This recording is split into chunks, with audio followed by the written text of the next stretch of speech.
Bienvenidos a las historias de Lilith. Hola a todos, sean muy bienvenidos. Vamos a continuar con el capítulo número 7 de esta fantástica historia de Bob Shaw, Periplo Nocturno. Hasta el momento tenemos a nuestro pobre héroe que está pasando por diferentes aventuras al límite.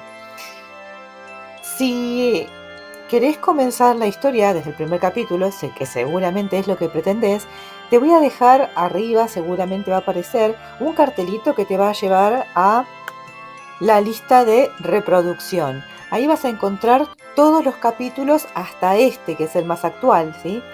Así que, nada, cliqué ahí y podés escuchar toda esta historia que es atrapante. Así que bueno, ¿les parece si arrancamos?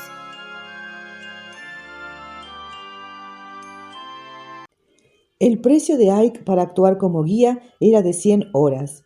La cifra sorprendió a Talon. En los 2 años de estancia en Emblutero había ido acostumbrándose a la radical democracia fiscal que el gobierno había impuesto poco después de acceder al poder en el 2168. La fórmula original y más pura ordenaba que por cada hora que un hombre trabajaba, fuera cual fuese su ocupación, debía cobrar una unidad monetaria llamada una hora. Esa unidad estaba dividida, como el reloj luterano, en 100 minutos. La fracción más pequeña era el cuarto, la cuarta parte de un minuto o 25 segundos. Cuando quedó sofocado el levantamiento que procedió y fue causa del término del mandato de la tierra, el moderador temporal había considerado necesario modificar considerablemente el sistema. Se habían añadido cláusulas de compleja factorización, permitiendo que aquellos que aumentaban eficazmente su contribución a la economía con su esfuerzo personal pudieran cobrar más de una hora por hora. Pero el tope absoluto era un factor 3, lo cual era el motivo de que en Emblutero hubiera tan pocas empresas privadas importantes. El incentivo era limitado, tal como el moderador se proponía que fuera. Para acercarse al factor 3, un hombre debía poseer las más altas calificaciones profesionales y utilizarlas en su trabajo. Pero aquí había un ocioso vagabundo llamado Ike exigiendo lo que Talon calculaba muy por lo bajo como factor 10. «¿Sabes que eso es inmoral?», dijo Talon, preguntándose si poseía aquella suma. Se había olvidado de contar el fajo de billetes que había robado en el Gato Persa. «No tan inmoral como hubiese sido robarte el dinero mientras dormías y desaparecer con él. Es evidente que has comprobado que tengo ese dinero. Por simple curiosidad, ¿a cuánto asciende mi capital?». Ike trató de fingir que estaba avergonzado. «A unas 90 horas». «Entonces, ¿cómo puedo pagarte 100? «Bueno, tienes un aparato de radio». Talon rió amargamente. Suponía que debía considerarse afortunado. Era ciego, y la herida a través de sus hombros le causaba intolerables dolores cada vez que se movía. Los 4 vagabundos podían haberle desvalijado durante la noche. De hecho, resultaba sorprendente que estuvieran dispuestos a hacer algo a cambio de su dinero. «¿Por qué estáis dispuestos a ayudarme? ¿Sabéis quién soy?». «Lo único que realmente sabemos de ti, hermano, es lo que deduzco de tu acento», dijo Ike. «Eres de la tierra, lo mismo que nosotros. Este era un mundo estupendo hasta que ese puñado de hipócritas esgrimidores de la Biblia se impusieron e hicieron imposible para un hombre ganar un decente sueldo diario por un decente trabajo diario». «¿Cuál era tu trabajo?». «Ninguno, hermano. Motivos de salud. Pero eso no cambia las cosas, ¿no es cierto? Si hubiera estado trabajando, no habría obtenido por mi trabajo un sueldo decente en buenos solares, ¿no es cierto? Denver vendía astillas de la verdadera cruz». «Hasta que cerraron su planta de producción, supongo», dijo Talon en tono impaciente. «¿Cuándo podéis llevarme a la finca de Just?».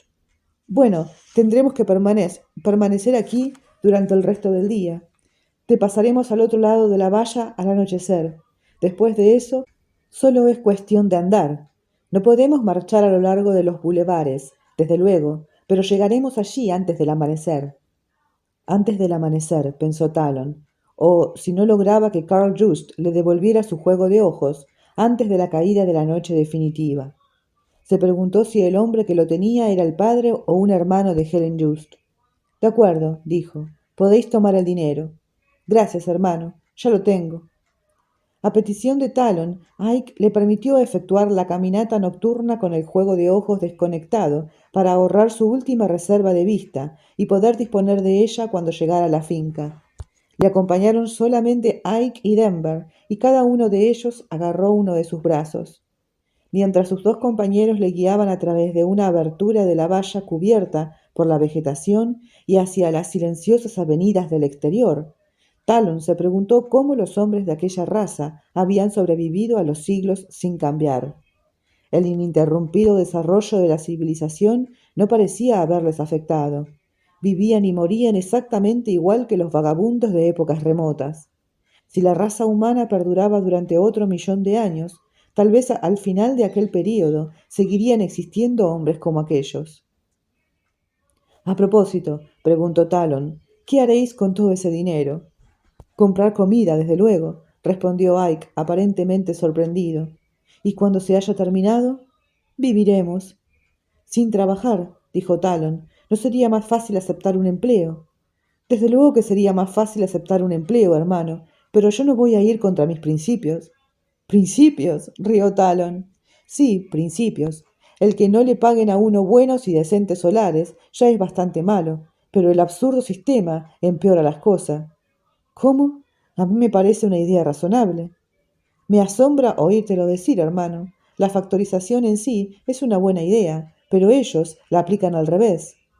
¿Al revés? Talon no estaba seguro de si Ike estaba expresando una opinión sincera o tomándole el pelo. Eso es lo que he dicho.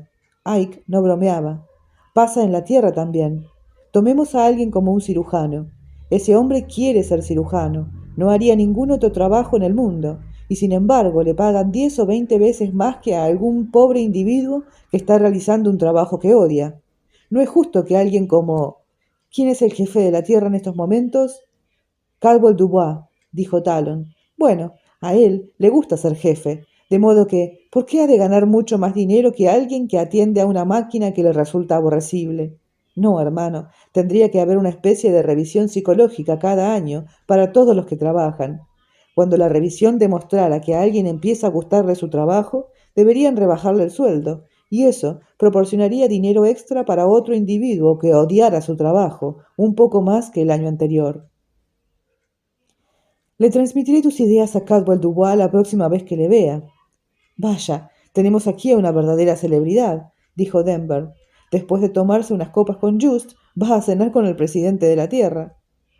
Hablando de principios, le dijo Talon a Ike, ¿te permitirían los tuyos devolverme un poco de dinero para un billete de tren? Lo siento, hermano, los principios son los principios, pero el dinero es el dinero. Lo suponía.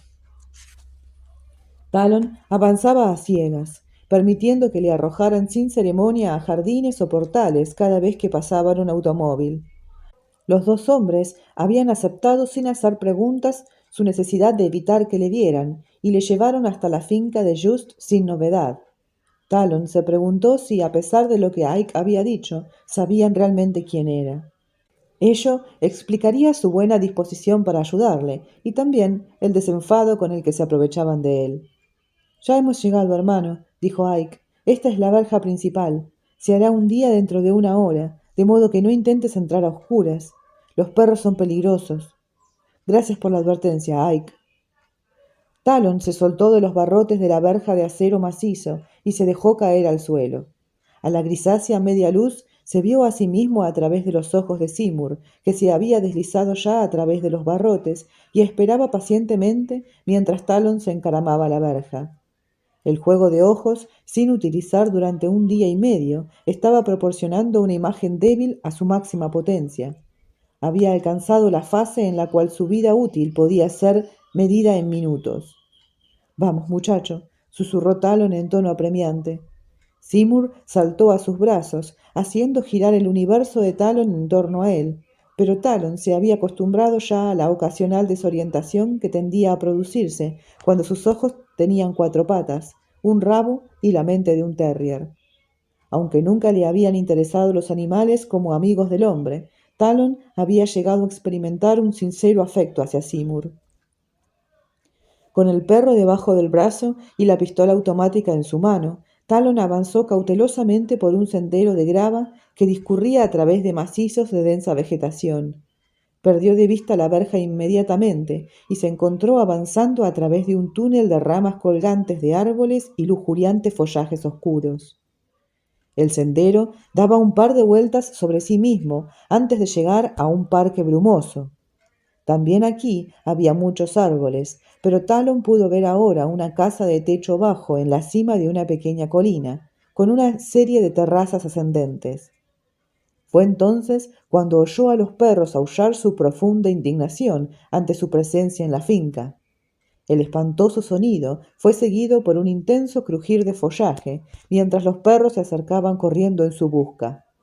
Para Talon sonaban tan grandes como caballos, y aunque no les había visto aún, parecían correr a toda velocidad. Talon giró en redondo sobre sus talones, un movimiento equivalente a volver la cabeza en una persona de vista normal. No ganaría nada retrocediendo, y la casa se encontraba al menos a 400 metros de distancia, y en una elevación del terreno. Algunos de los árboles que crecían en las terrazas tenían troncos que se dividían en 3 o 4 gruesas ramas curvadas inmediatamente encima del suelo. Talon corrió hacia el más próximo y se encaramó a la estrecha hendedura. Los perros, 3 formas grises, aparecieron a su izquierda, deslizándose a lo largo del borde de la vegetación. Parecían una mutación local, sin pelo, del alano original, con enormes cabezas achatadas que mantenían casi pegadas al suelo. Sus aullidos se hicieron más ruidosos cuando vieron a Talon. Talon empezó a levantar la automática, pero el cuerpo de Seymour se convulsionó en sus brazos a la vista de sus enormes hermanos de raza. Antes de que Talon pudiera sujetarlo, el perrito saltó al suelo aullando de miedo y corriendo frenéticamente hacia la verja principal.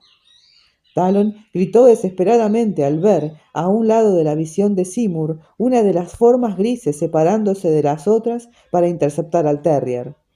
Luego, Talon tuvo que pensar en su propia situación, ya que sin el uso de los ojos de Seymour era literalmente pan comido.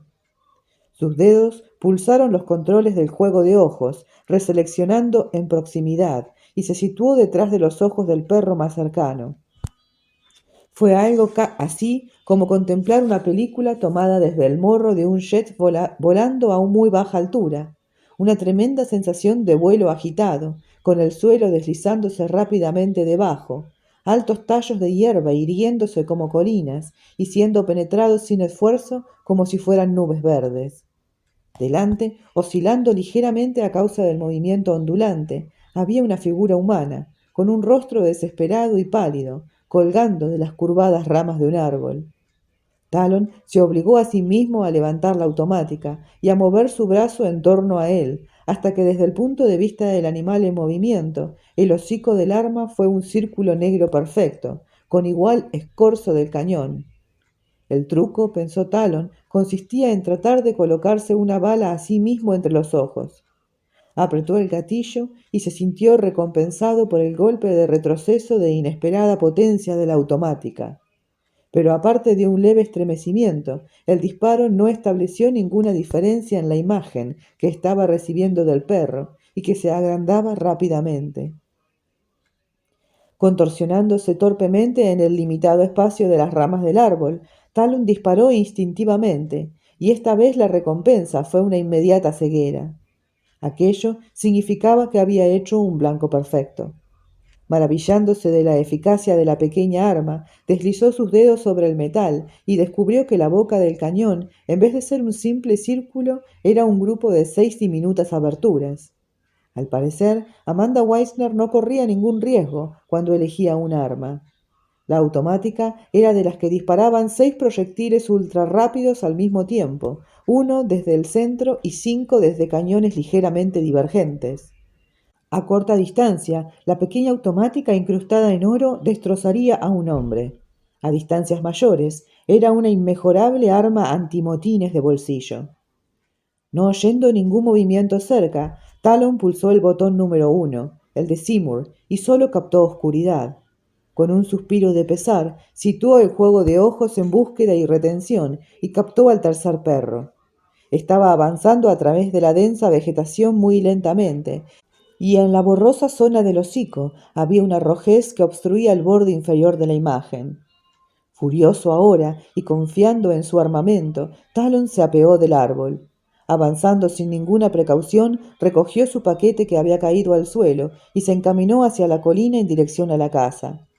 Como había dejado el juego de ojos sintonizado con el perro superviviente, estaba ciego en lo que respecta a sus propios movimientos y mantenía los brazos extendidos para no tropezar contra algún árbol.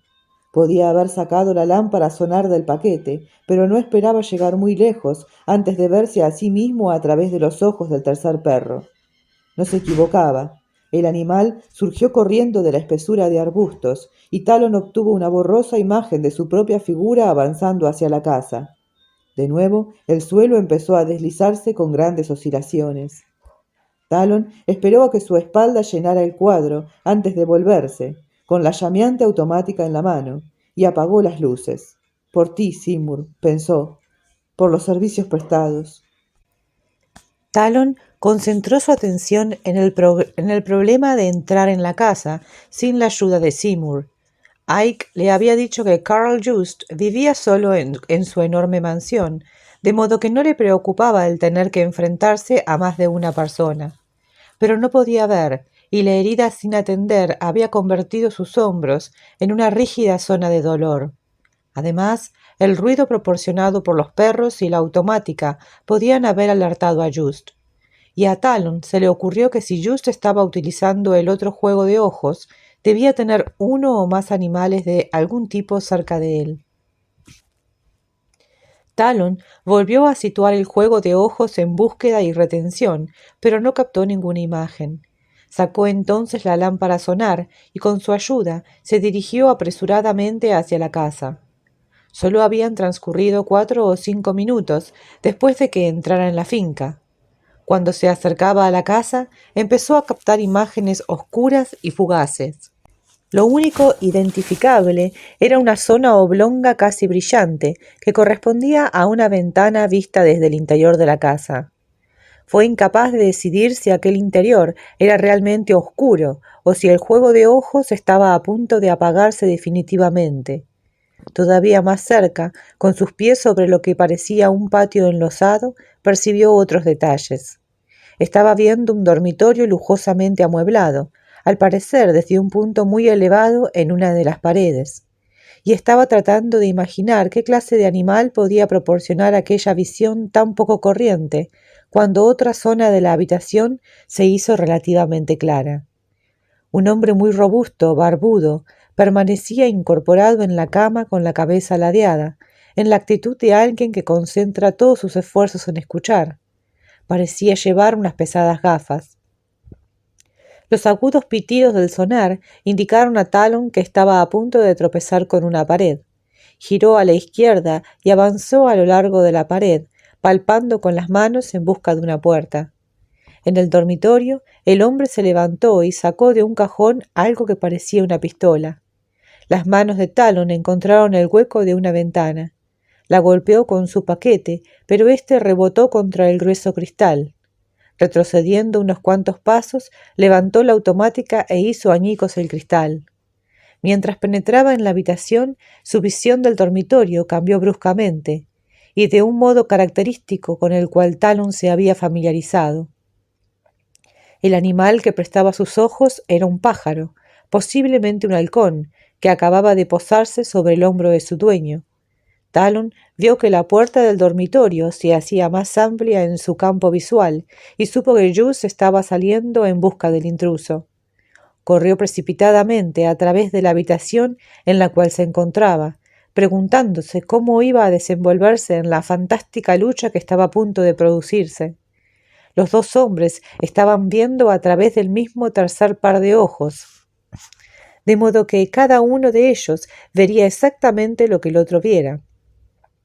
Pero Just gozaba de dos ventajas. Casi no tenía desorientación, porque sus ojos estaban posados sobre su propio hombro, y su juego de ojos se hallaba en perfecto estado. Talon consideró la posibilidad de evitar toda clase de combate. Tal vez, si le decía a Just quién era y por qué estaba aquí, podrían llegar a alguna solución. Encontró una puerta en la pared interior de la habitación y giró el pomo.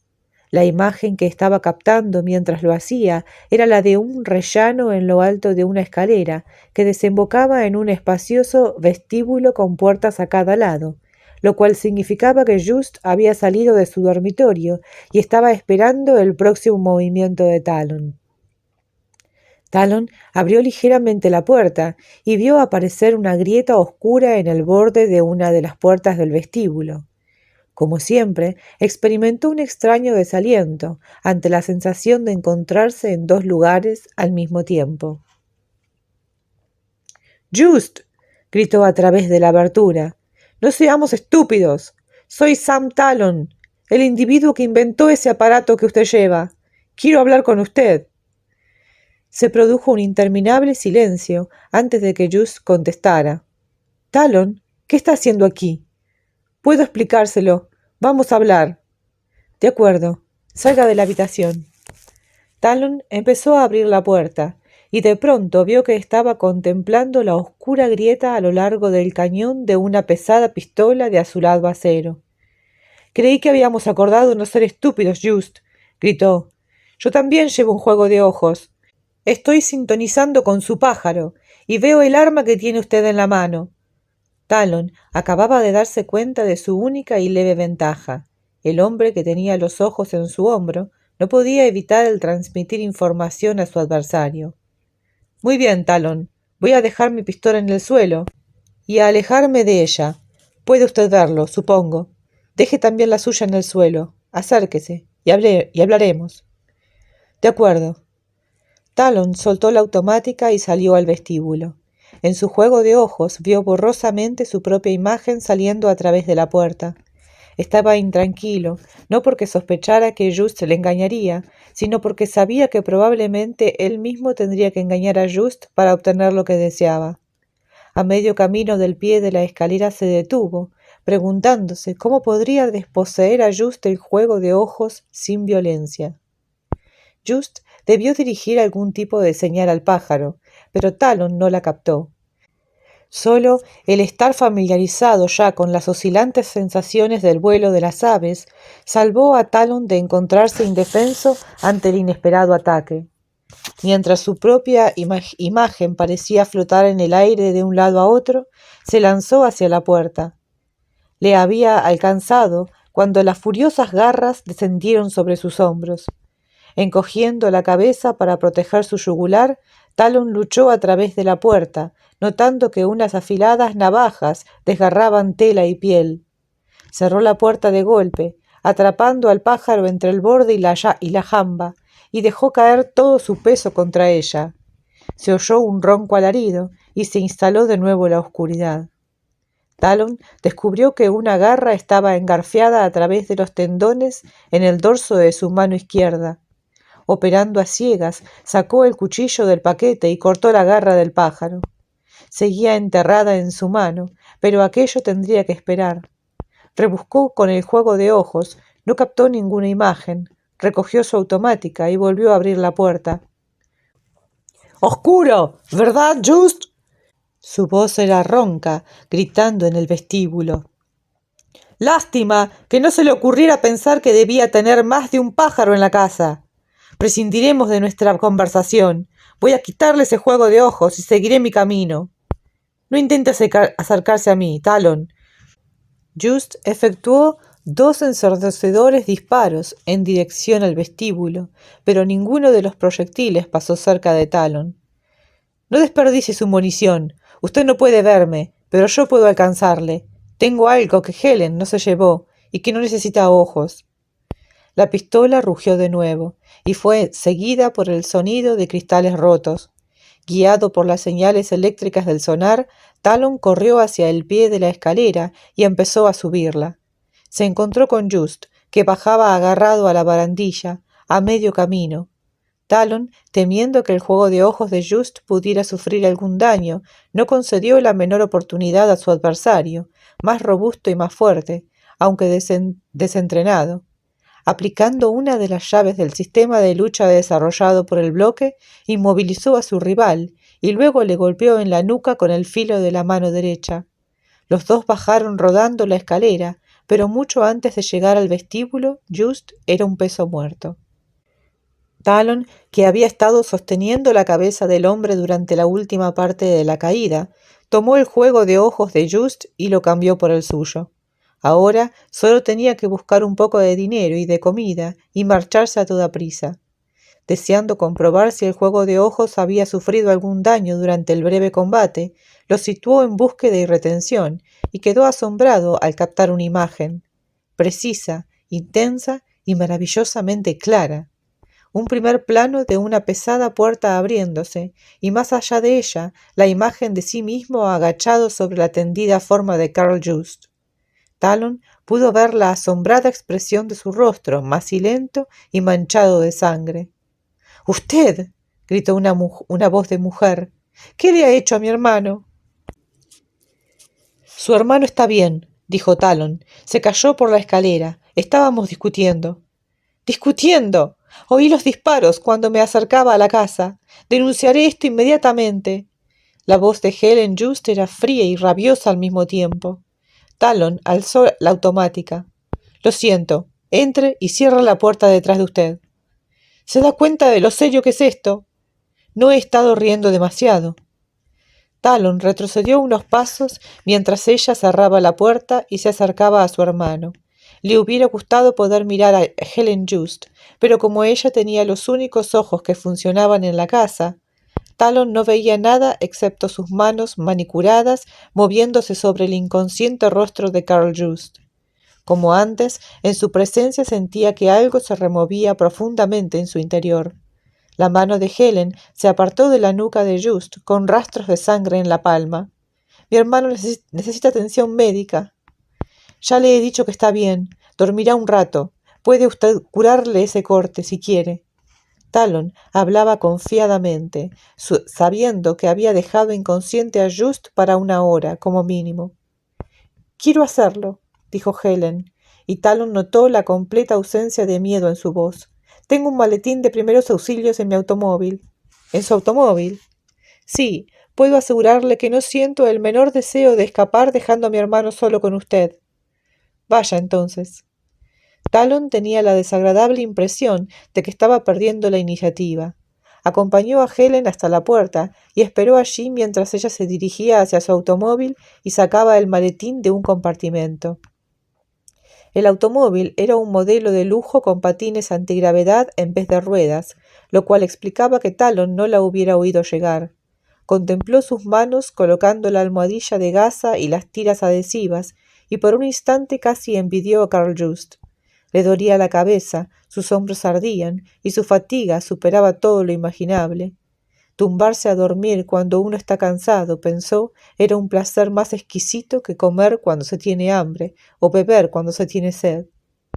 ¿Por qué ha hecho esto? Recluso Talon. Debió tener en cuenta que mi hermano es ciego. Helen habló casi abstraídamente mientras trabajaba. ¿Por qué lo hizo usted? Podíamos haber fabricado 3 juegos de ojos, 6, una docena. ¿Por qué permitió que el doctor y yo los tuviéramos cuando planeaba quitárnoslos? Estaba dispuesta a violar las normas en beneficio de mi brillante hermano, no en beneficio de unos declarados enemigos del gobierno, dijo Helen rígidamente. Además, usted no ha explicado aún este absurdo ataque. Mi juego de ojos se estropeó, de modo que tenía que tomar este. Talon se sintió inundado por una oleada de irritación y elevó el tono de su voz.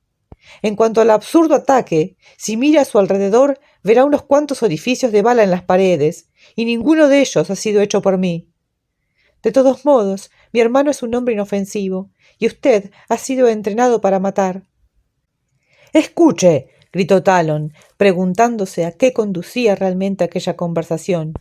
Yo tengo también un cerebro, y no soy una Se interrumpió al descubrir que los ojos de Helen habían abandonado a su hermano y estaban proporcionándole una nítida imagen de su propia mano izquierda.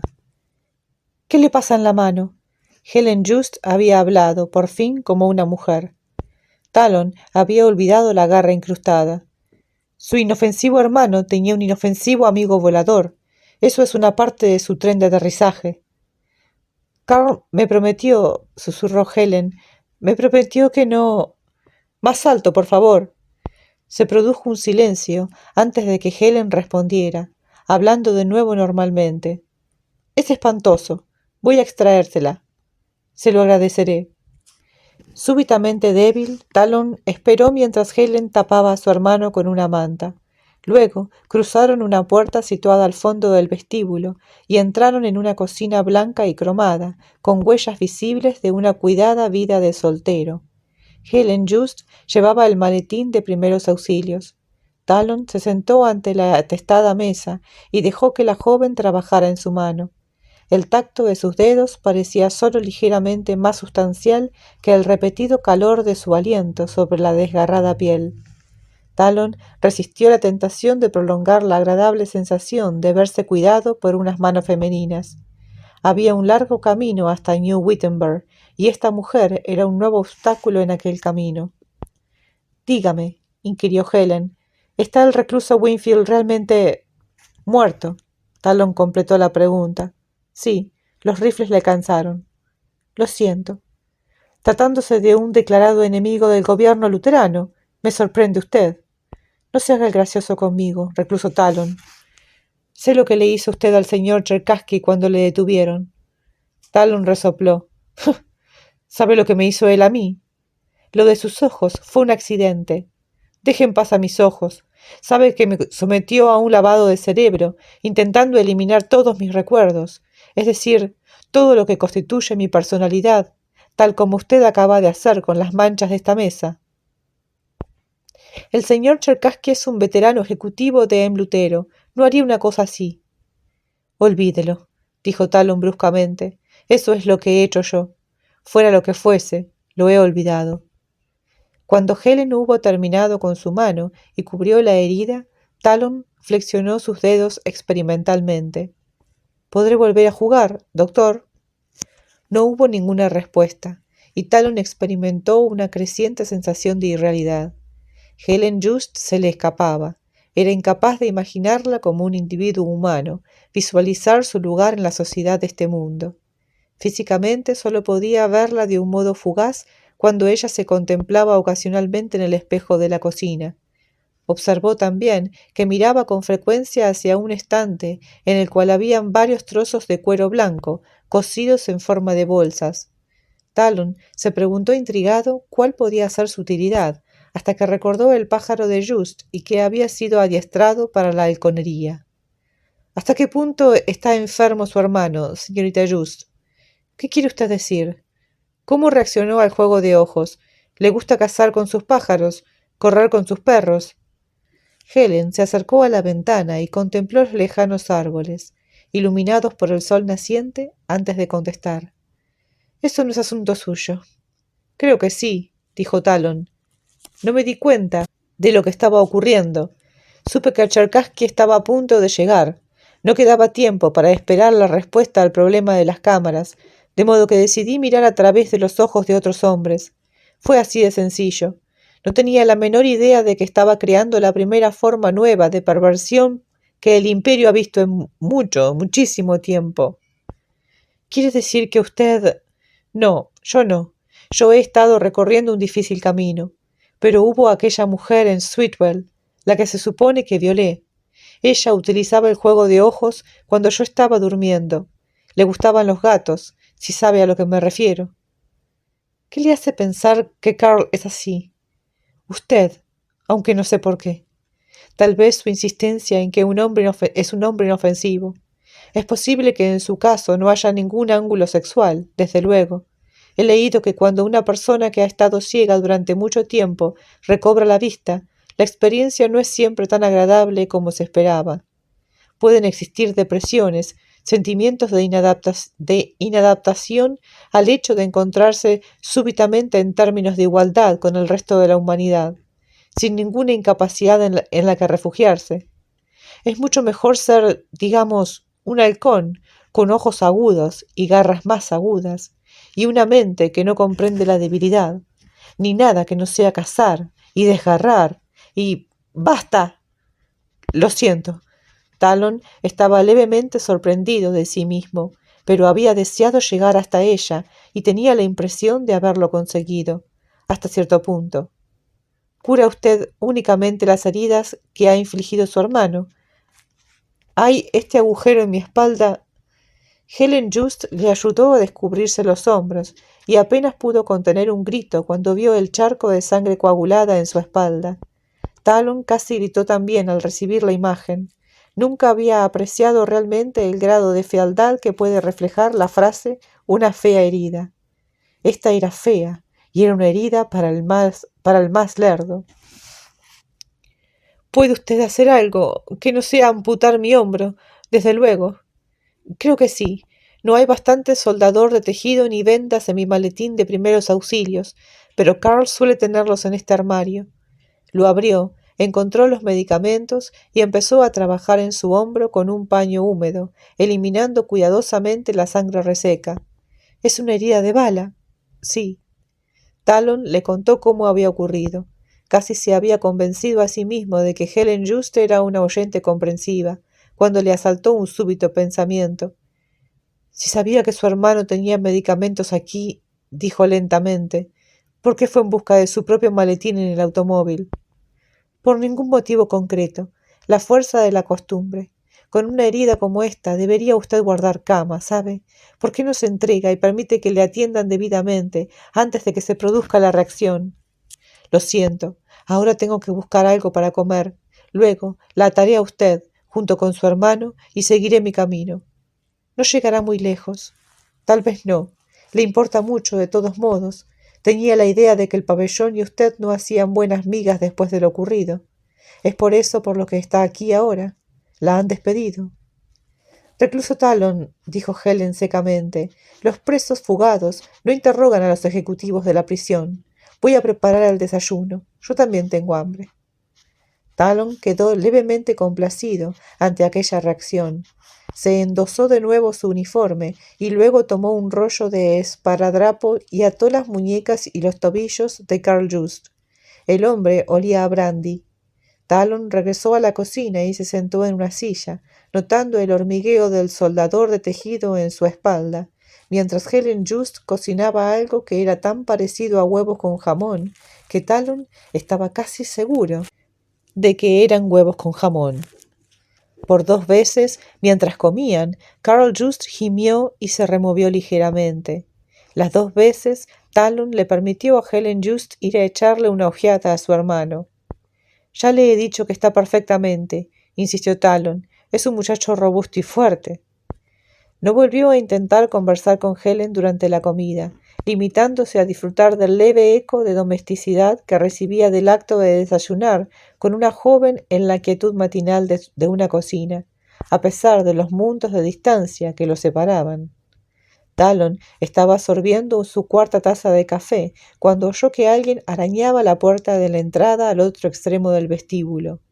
A continuación resonó un estridente ladrido que Talon reconoció inmediatamente. «¡Seymour!», gritó. «¡Entra, granuja! Creí que estabas muerto». Se encaminó hacia la puerta delante de Helen Just y casi se turbó ante la alegría que experimentó al ver la familiar figura del animal saltando a sus brazos. Por lo que podía ver a través de los ojos de Helen, el perro estaba ileso. Tal vez Seymour había logrado llegar a la verja y pasar entre los barrotes, escapando por centímetros del enorme mastín. Si este último tenía unos frenos ineficaces, ello podría explicar la rojez que Talon había detectado alrededor de su hocico. Y era posible también que Seymour se hubiera alejado con la rapidez suficiente como para estar fuera de alcance cuando Talon había tratado de localizarle con el juego de ojos. Apretando al excitado animal contra su pecho, Talon reseleccionó en proximidad y situó de nuevo a Seymour en su botón número 1.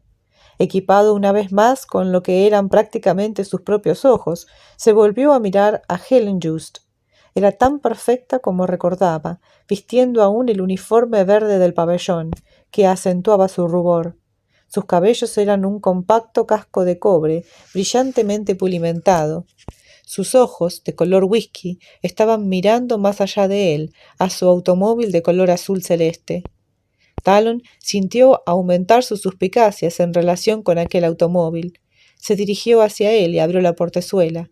Una pequeña luz color naranja parpadeaba pacientemente en la parte interior del salpicadero, sobre el panel de la radio exactamente. El interruptor de transmisión estaba en posición de encendido y en la horquilla del micrófono no había nada. Respirando pesadamente, Talon desconectó la radio y volvió a entrar en la casa.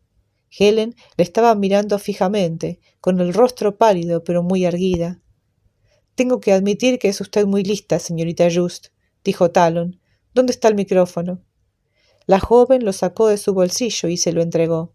Tal como esperaba, era un modelo que llevaba incorporado un pequeño transmisor en vez de estar conectado por cable a la radio principal. Llevaba algún tiempo en el aire, sin duda en una de las longitudes de onda de la policía. Talon casi había olvidado la pistola automática en su mano derecha. La levantó pensativamente. «Adelante, dispare», dijo Helen tranquilamente.